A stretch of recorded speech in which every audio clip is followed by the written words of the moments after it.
Hi friends, ನಮಸ್ಕಾರ. ಪ್ರೀತಿ ಚಾನಲ್ಗೆ ಸ್ವಾಗತ.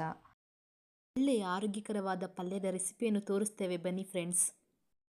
ಹೆಚ್ಚಿರುವ ಕ್ಯಾರೆಟ್ ಆ್ಯಂಡ್ ಬೀನ್ಸ್, ಹೆಚ್ಚಿರುವ ಸ್ವಲ್ಪ ಈರುಳ್ಳಿ, ಸ್ವಲ್ಪ ಕೊತ್ತಂಬರಿ ಸೊಪ್ಪು, ಸ್ವಲ್ಪ ಬೆಳ್ಳುಳ್ಳಿ, ತುರಿ, ಸ್ವಲ್ಪ ಕರಿಬೇವಿನ ಎಲೆ, ಸ್ವಲ್ಪ ಕಡಲೆಬೇಳೆ, ಸ್ವಲ್ಪ ಹಸಿಮೆಣಸಿನಕಾಯಿ ಅಂದರೆ ಸಣ್ಣ ಸಣ್ಣದಾಗಿ ಹೆಚ್ಚಿರೋ ಹಸಿಮೆಣಸಿನಕಾಯಿ, ಸಾಸಿವೆ, ಹೆಸರುಬೇಳೆ, ಸ್ವಲ್ಪ ಜೀರಿಗೆ, ಸ್ವಲ್ಪ ಎಣ್ಣೆ,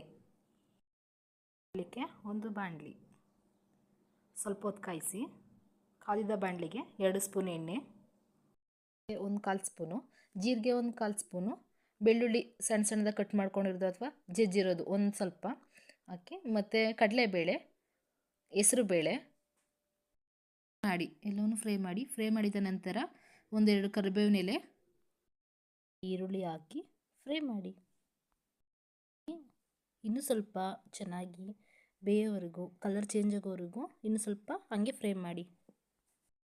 ಹಸಿಮೆಣಸಿನಕಾಯಿ ಇನ್ನೂ ಸ್ವಲ್ಪ ಹೊತ್ತು ಫ್ರೈ ಮಾಡಿದ ನಂತರ ಕೊತ್ತಂಬರಿ ಸೊಪ್ಪು ಸಣ್ಣ ಸಣ್ಣದಾಗಿ ಹಚ್ಚಿರುವ ಕೊತ್ತಂಬರಿ ಸೊಪ್ಪು, ಹೆಚ್ಚಿರುವ ಕ್ಯಾರೆಟ್ ಆ್ಯಂಡ್ ಬೀನ್ಸ್ ತುಂಬ ಚೆನ್ನಾಗಿ ಮಾಗುವವರೆಗೂ ತುಂಬ ಫ್ರೈ ಮಾಡಿಕೊಡಿ. ಇನ್ನೂ ಸ್ವಲ್ಪ ಹೊತ್ತು ಗಂಟ ಫ್ರೈ ಮಾಡ್ಕೊಳ್ಳಿ, ಫುಲ್ಲು ಮಾಗಬೇಕು, ಅಲ್ಲಿವರೆಗೂ ಫ್ರೈ ಮಾಡಿಕೊಡಿ. ಫ್ರೈ ಮಾಡಿದ ನಂತರ ತೆಂಗಿನ ತುರಿ ಇದೆಯಲ್ಲ, ತೆಂಗಿನ ತುರಿನ 1-2-3 ಸ್ಪೂನು ಹಾಕ್ಕೊಡಿ.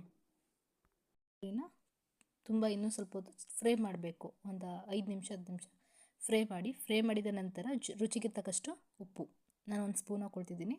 ನಿಮ್ಮ ರುಚಿಗೆ ಎಷ್ಟು ಬೇಕೋ ನೋಡ್ಕೊಂಡು ಹಾಕ್ಕೊಳ್ಳಿ, ಓಕೆನಾ. ಫ್ರೈ ಮಾಡಿ, ಇನ್ನೊಂದು ಸ್ವಲ್ಪ ಹೊತ್ತು ಫ್ರೈ ಮಾಡಿ. ರುಚಿಗೆ ಉಪ್ಪಾಗಿದ್ದ ತಕ್ಷಣ ಫುಲ್ಲಲ್ಲೆಲ್ಲ ಫ್ರೈ ಮಾಡಿ.